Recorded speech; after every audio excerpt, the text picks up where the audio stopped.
Good morning, it's James. It's so good to see you today. Thank you for your time. Thank you for your energy. I'm deeply grateful to have the honor and the blessing of laying eyes on you. And I do hope and pray that this message finds you and all the people that you love peaceful, thriving, and very, very well. So this morning, my sole intention is to give us all the opportunity to wake up and see the possibilities that we have inside of us and strongly encourage a new way of living, leading our life, visioning for our life, and truly giving ourselves permission, deep, full permission to cultivate, circulate, and create a life that is extraordinary. You know, I've been very fond of the word iconoclast for quite some time.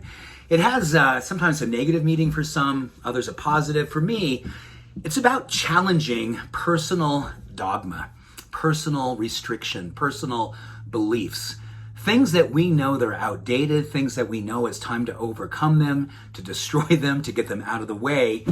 And I think the world right now is needing iconoclasts, people who are challenging norms, people who are going to be defying status quo, groupthink, and living extraordinary lives. I was looking at some of the research behind what gives a person the opportunity to really rise up, overcome themselves, their smaller self, and really go out in the world and do something extraordinary with their life.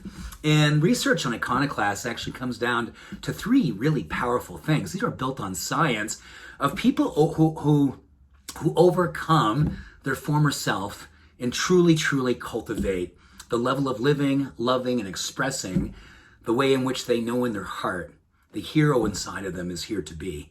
So three things are, number one, see the world differently.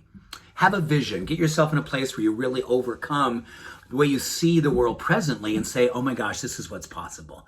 This is me at my highest level. This is me fully acting from my heart. This is me truly believing in the highest expression of myself and then demonstrating it fully.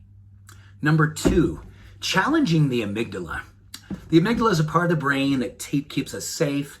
It's our fear center, is often overzealous, and studies show this time in life, because there's so many things that are happening that are hard, dark, fearful, that our amygdala is really fired up and wanting to kind of keep us pulling back, and not want us to go out in the world and do extraordinary things for fear of getting judged, for fear of failing, for fear of something coming up and showing you the misbelief that you aren't who you think you are and you can't do what you believe in your heart you are to do. We need to quiet that part of our brain and overcome that by anytime a fear comes up, we move towards it. Anytime a limiting belief comes up, we challenge that limiting belief. And if we have a certain way that we're living, a certain way that we know that we're stuck in a rut daily after daily after daily, we need to change it up.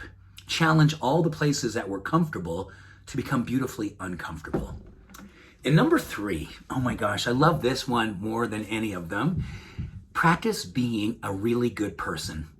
The research says that people who are trustworthy, people who are kind, people who are loving, people who put it out in the world, a level of love and acceptance and inclusion, are the ones who truly are the greatest iconoclasts. Because I think a lot of people now are thinking that the world is too far gone, that the fear that's around us is only going to get greater, that the darkness is only going to become more dark. You and I know that's not how it's going to go. And if we have anything to say about it, and I say from our heart anything to say about it, those three things. Number one, a brand new vision. Number two, challenge your fears. Number three, be a beautiful, loving, courageous, kind, an absolutely dedicated purpose to being the most beautiful human you possibly can be.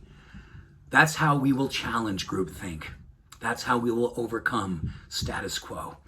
And that's how we will all be the change we wish to see and be in the world, right here and right now.